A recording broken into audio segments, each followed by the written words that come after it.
Today, Kirlian photography captures the image of an aura as the energy field surrounding all animate beings. And now, for the first time, In Search Of has made ultra-high-speed motion pictures of the aura around a drop of human blood. Can this radiating pattern offer new insights into disease and health?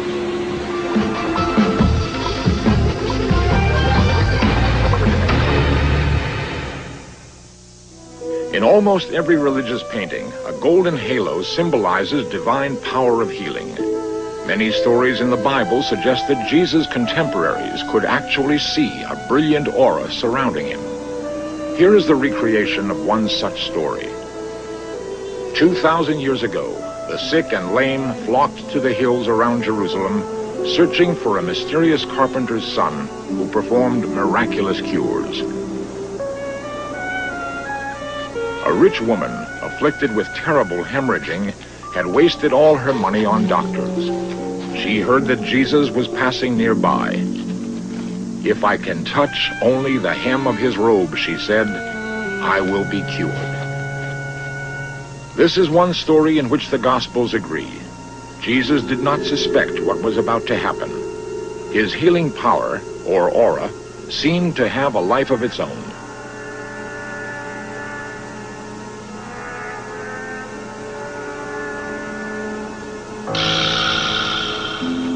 Jesus felt power drained from him. He asked the disciples, "Who touched me?" The woman felt instantly that she was healed. Jesus kept asking, "Who touched me?" When he realized what had happened, he blessed the woman. "Your faith has made you whole," he said. "Go in peace." Had this woman, who acted in blind faith, drawn the energy from his aura?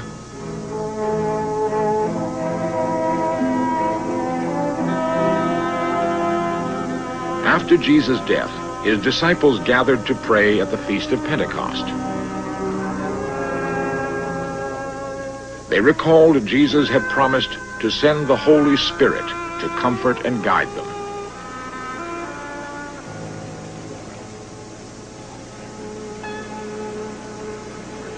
And then they heard a sound like rushing wind and began to see what they called cloven tongues of fire sitting on each. Later, they surmised they had inherited Jesus' healing power. That moment marked the historic beginning of the Christian religion.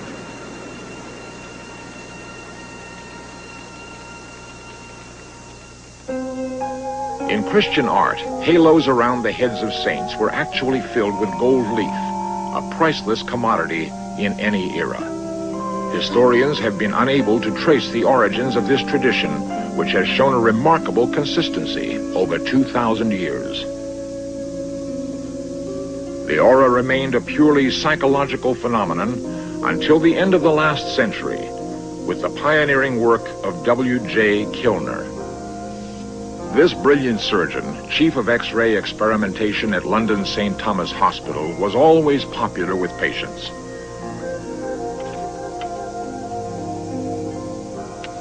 Kilner startled the medical world with a completely new diagnostic technique. He had invented an aura screen, a glass plate coated with dicyanin. Through the screen, he could clearly see a pronounced aura around all humans, and the shape of the aura, he claimed, indicated oncoming diseases.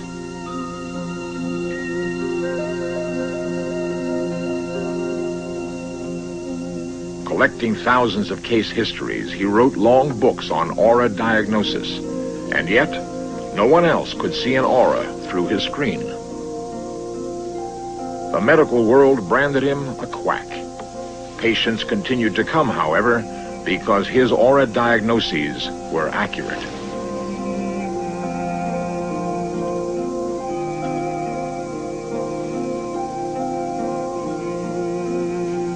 The most momentous discovery came to Kilner by accident, a discovery which would change all of his ideas about the existence of the human aura. One night, he prepared a new mixture of dyes. Persistent staring through strong colors had racked his eyes with pain. He looked away for an instant and began to perceive auras with his own eyes. Could the power to see auras have been all along not in his chemicals, but in himself?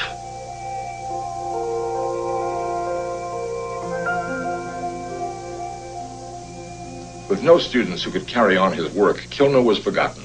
The only carryover from his research, these aura goggles, a novelty item from England.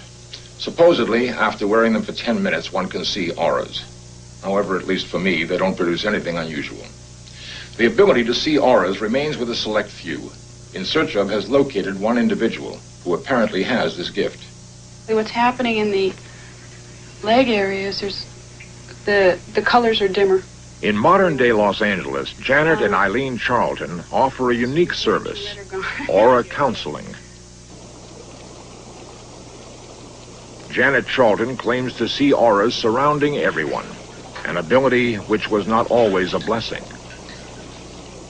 Since she began to speak, no one believed the colors and shapes she reported. I have seen auras ever since I can remember. I don't physically ever remember not seeing them. I knew how people were feeling just by the lights that were surrounding their bodies. During my childhood, I went from one psychiatrist to the other. I spent lots of time, lots of money going to, I believe there was 6 of them. Basically, yes, they all thought I was crazy. They didn't understand. I learned to more or less keep things to myself rather than saying what I was seeing and saying what I was sensing about people. Janet made this drawing of a healthy human aura as she sees it. According to what's going on in the auric field is how you can tell what disease is coming in. I have found through experience of not only myself watching my own auric field change, but also by watching others' auric field changes, that there is a definite color bleeding that goes on in the auric field that shows up. And it shows up in the auric field before it manifests in the physical body. And suddenly we realized... Her mother-in-law, Eileen Charlton, long a practitioner of psychic healing, was the first to identify Janet's gift. And we discovered that she could see the changes and she could describe what was going on in the client. So we had a feedback system. We had a way of checking one another because it's difficult for a psychic to work alone at times because they're not sure of the information that they're receiving. A woman whose illness had recently been diagnosed by an MD volunteered to test the Charltons. Lower calf area is very orange and very red. Mostly in the calf area, not so much the front, but the back of the calf. Okay, there's some green in the orange area. That doesn't look like it belongs there.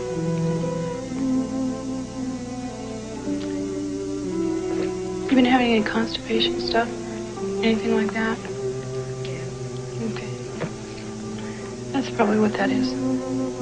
The health aura basically looks good, except down in the lower leg area and this right thigh.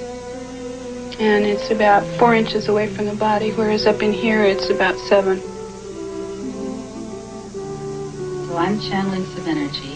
We have no statistical documentation of Janet and Eileen's abilities. At least one medical doctor has referred patients to them.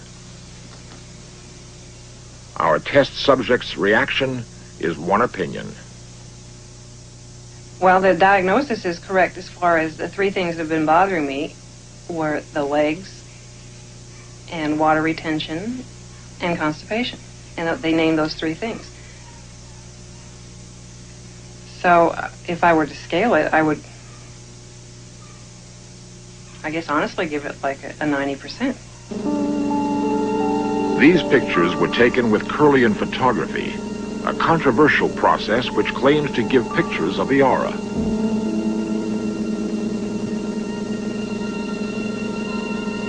A breakthrough from Russia, Kirlian photography is just now offering scientists a new method of diagnosis and healing. At the California College of Acupuncture, a state-approved teaching institution, research is ongoing in the field of aura photography. Here, experimenters are trying to capture motion pictures of the energy body by sending high voltage through plants and humans. These are Kirlian movies of the sparks around 2 fingertips. The person on the right reported feeling agitated and angry. John Hubacher, one of the leading experimenters today.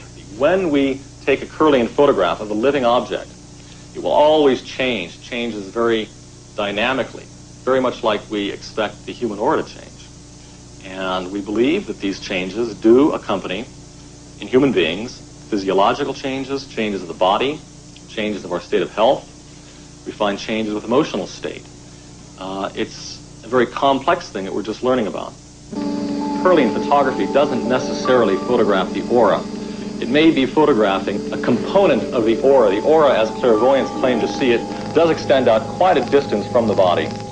So it's certainly not the aura that clairvoyants talk about, but it may be what they call the inner aura, or the etheric body, or the energy body, or as we're trying to do research here at the California Acupuncture College, the system of acupuncture, chi energy in the body. This maybe is what we're really photographing with Kirlian photography. Skeptics have claimed that Kirlian auras are nothing more than fancy sparks, until the startling phantom leaf experiment was performed by several independent investigators. Ready to go? A generating apparatus produces a controlled alternating current of 40,000 volts. Can you make a longer spark? Part of a still living leaf is cut away, and a Kirlian movie recorded. In this case, with a video image intensifier. The faint electric field can be seen and recorded only in total darkness. Lights off, okay. Try this. One would expect to see just the uncut part of the leaf, and that is usually the case. On rare occasions, however, the leaf seems to remember a ghost of the missing portion. Evidence for the first time that the physical body is not all there is to life. Alan Dietrich has a worldwide reputation for his phantom leaf ability. John Hubacher comments. One of the problems with Kirlian photography and the phantom leaves is that work that we had done at UCLA and the work that we had heard about done in other countries, notably Russia, was that the experiment was not reproducible. This means that we would take phantoms, and at UCLA, for instance, we would get phantoms 1%, 2% of the time. They were very difficult to get. Alan had fabulous phantom leaves. He presented these at this New York conference, and he was getting them, how many say, 90% of the time? 90, 95? This is a tremendous result, and so we were all very excited about his ability to generate these phantom leaves. The first time I did it, nobody ever said I couldn't do it, so I just went down and tried it. And I got it the very first time I tried it, so I've been working with it ever since. I haven't changed anything. So. It seems that it may actually be Alan himself that can produce the effect, and this is typical with many types of experiments in parapsychology where the experimenter himself interacts with the experiment quite intimately. The movie apparatus would not produce a complete phantom.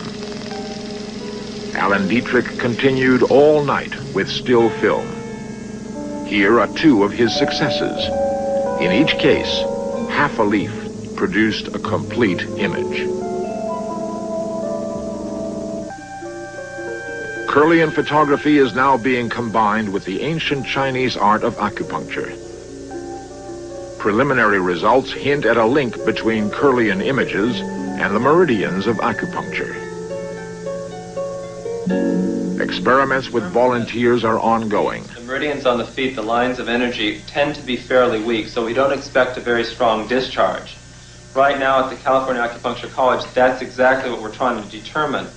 Whether the energy changes that are traditionally understood by acupuncture can be seen by Kirlian photography. Okay, lights, let's... The feet show a slight imbalance. Okay, this meridian here, as you see, the large intestine meridian, tends to be very full on the pulse, so we should see this stronger. And we've found out afterwards that there is some intestinal problems, so that corresponds again to the diagnosis. Okay, lights, let's see if the Kirlian... The hands show generally healthy meridians. Being able to cause and being the underlying... Dr. Stephen Rosenblatt, president of the college. The body's functioning depends on this energy flow. By changing the energy flow, we change the body's functioning. The Kirlian work, the reason it's so important and so critical is that it provides an independent measurement and photograph, an actual picture of what this energy flow that we've been talking about so long is like. And kidney 3 on the left side. Data is still being collected. Kirlian photos are taken of volunteers before and after the acupuncture. These are strong points that stimulate what are called the yin meridians, which have appeared weak by the pulse diagnosis. The procedure, by the way, is painless, and subjects rarely report any conscious awareness of a change. To stimulate them. Now we've had the needles in for a period of about 5 minutes. I'm putting a little bit of moxa right here on this point, which is an herb which will tend to stimulate the energy here. We should be finding that the left foot, when we take the Kirlian photograph, should be stronger than the right foot. Now we're lighting the moxa, and this should stimulate the meridians in... Can the internal energy flow be altered and photographed? Okay. The extreme faintness of the Kirlian image requires total darkness, and film pushed to the extreme of sensitivity. See if The feet are now more in balance. This again is the large intestine line that we determined there was a problem with the large intestine line. And so now we can have the lights and we can see if this side shows up a little more balanced than it did last time. We can make a comparison of the two. Okay, lights.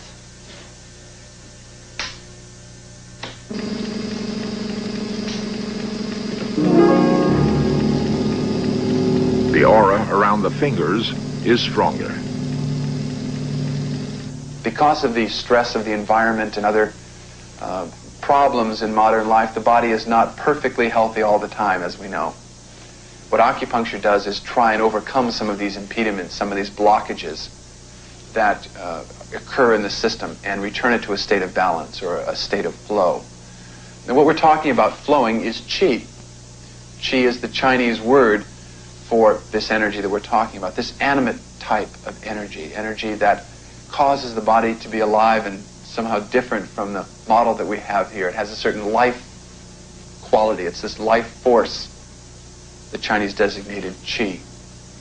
Other cultures called it ki. The Hindus called it prana. The ancient Hebrews called it ruach. The Russians today call it biomagnetic force. It's been called orgone. It's been called odic force. All these names throughout history have been given to this particular force. And for the first time in all this history, we're able actually to photograph it. At the Orthopedic Hospital in Los Angeles, a startling new application of Kirlian energy has been invented by Alfred Benjamin, director of medical photography. The experiment attempts to diagnose diseases in human blood. A Kirlian generator is set up to discharge through the blood onto a glass plate coated with liquid crystals. The drop of blood is carefully measured and placed on the crystal plate. An ultra-high-speed camera prepares to capture the first 1,000th of a second in the discharge.